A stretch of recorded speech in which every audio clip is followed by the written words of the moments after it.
Hey guys, so I thought I'd do a quick update and show you guys how the babies have been growing and all that.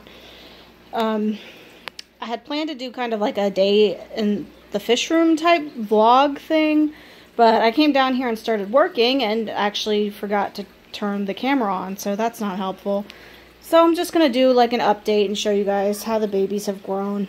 We'll start with Elvis. As you will remember from my last video, he was in the quarantine tank, and now he's gone through quarantine with flying colors and is in with his new friends, and he's super happy and much more active since he got moved into this tank. So I can't wait to upgrade this tank and get them into something bigger, but for right now they're really happy. I need to get in there and clean the algae up a little bit, but they don't care about that. Hammer's doing fine. These ugly looking critter keepers are wilds that I'm moving upstairs to my bedroom to make room for jars. So that's why their water is brown. They have almond leaf in there.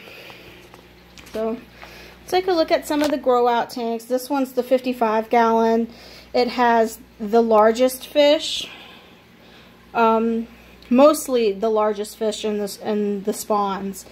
I put them in here and let them grow out, and then when they're ready to be jarred, which almost all of these are ready to be jarred, but I don't have enough jars for them, but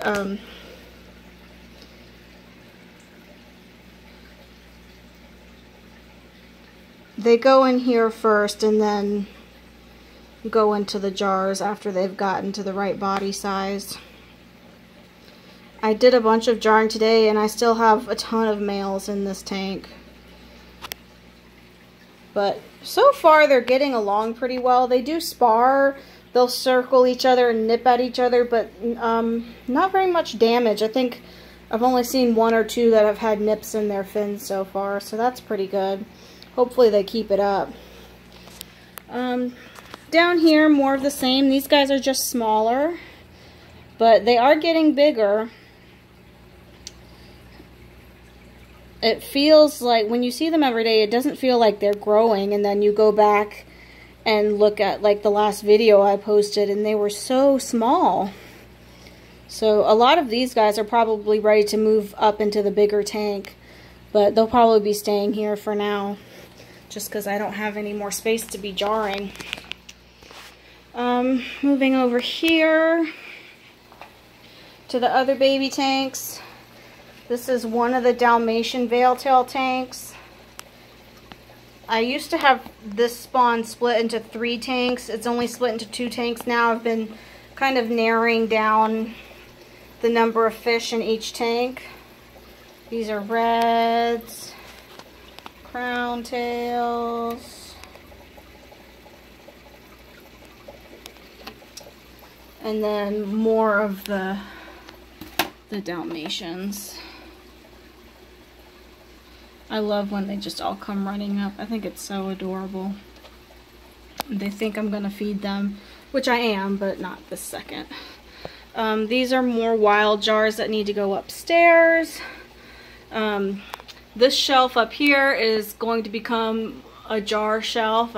You can see I already have some fish up here I jarred today. There is heat tape up there. It just sucks because it's above my head, so I can't really see it, and I'm going to have to use a stool to get up there to look at the fish and change water and all that, but have to make do when you have a lot of fish. I think I talked about these guys last time. They're just some pet fish. They're actually 2 of the dads to my spawns. These are 2 pairs I'm going to be spawning really soon, probably this week, next week. Something like that. It's a marble crown tail pair that I raised. They're the only 2 that survived in the spawn, but luckily they ended up to be a pair. And I know there's crud in the bottom. That's just eco earth because I was feeding them white worms, and I keep my white worms in eco earth, and that doesn't harm the fish at all. And then these guys are yellow veiltails. They're actually siblings to this guy. So I have nieces and nephews of them growing out, but I didn't get any yellows, and I just decided that I really do love this pair, and I'm gonna go ahead and let them spawn. Hopefully they'll spawn for me and I'll get yellow babies. So that's pretty much it for the tank rack, as I call it. And then over here we can look at all of the jars. I have this shelf I need to finish. I think I need like 13 more jars I need to scrounge around and find. And then after that, this shelf will be completely full. It holds like 135 jars when I have 3 rows like this. I think it's 135. It's 27 per shelf, I know that. 3 rows of 9. So I don't normally like having 3 rows, but I did realize that I use this lighting diffuser to separate the rows, so I don't have to use cards. And I can just pull it out, and then the fish will be able to flare at each other versus having to go through and take out each individual card for each fish. So I'm pretty excited about that. I don't know why I never thought of it before. Of course, I'll have to take the fish out when I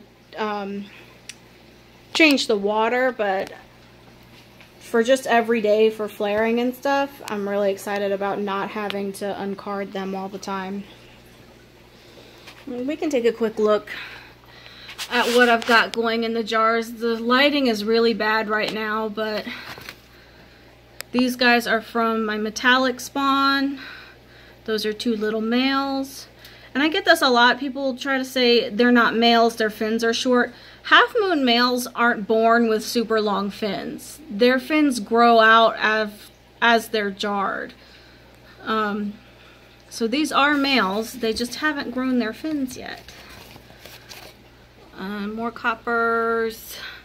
This is a cute little marble girl. Little marble. This guy's name is Google. He's kind of like the mascot for his spawn. He got the name Google because he used to be green, and so his body was green and his eyes were white, and so he looked like he had those googly eyes stuck on. You can see his eyes are still white, so his name is Google. He's probably going to stay around here just because once you name them, you get attached to them. That's why I try not to name it very many of my fish. This is just a mix. That's a crown tail. These are half moons from another spawn. These guys are going to be hard to see because they're pastels, which is kind of like a whitish color. And they have yellow in their fins. And these guys were just jarred today, so not a lot of them know how to flare yet. We can go to the other side and look at some that do know how to flare, because these are ones I've had jarred for a while. So these guys are more of the copper and turquoise spawn. This is a female and a male. They're both really nice.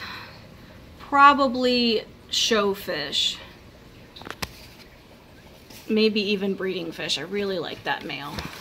But not something I would list for sale, at least not right at first.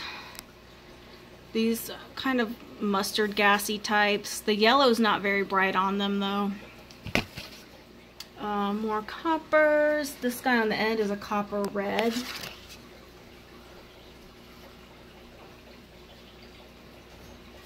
These guys are all brothers. Down here, more of the grizzle mascot spawn. I'm not really sure what to call them at this point. They're multicolors, multicolor grizzles. This spawn turned out really nice. Really, really nice. It's going to be hard to rehome any of them because they're all just so perfect.